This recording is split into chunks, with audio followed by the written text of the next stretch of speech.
মুসলিম ব্যক্তি নবী, সিদ্দিক, শহীদ এবং সৎ লোকের সাথে কিয়ামতের ময়দানে অবস্থান করবেন। ক, সৎ ব্যবসায়ী। খ, চাকুরিজীবী। গ, আলেম। ঘ, সৎ নেতা। সৎ ব্যবসায়ী। সৎ ব্যবসায়ী, জি। লক করে দেব। লাইফ লাইনের দরকার নেই।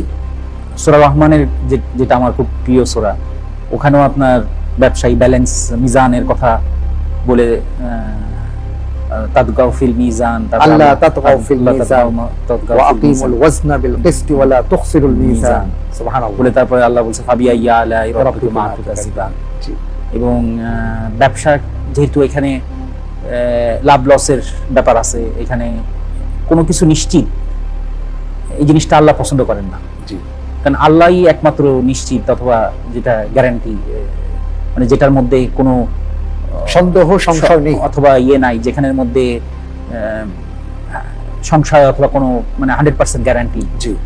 তো যেহেতু আল্লাহর এটা আল্লাহর কোয়ালিটি, এই জন্য আল্লাহ চায় না যে আল্লাহর কোয়ালিটি অন্য কেউ শেয়ার করবে।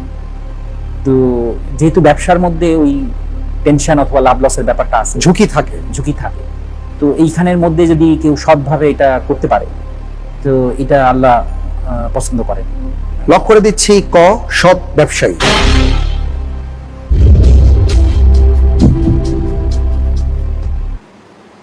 সঠিক উত্তর।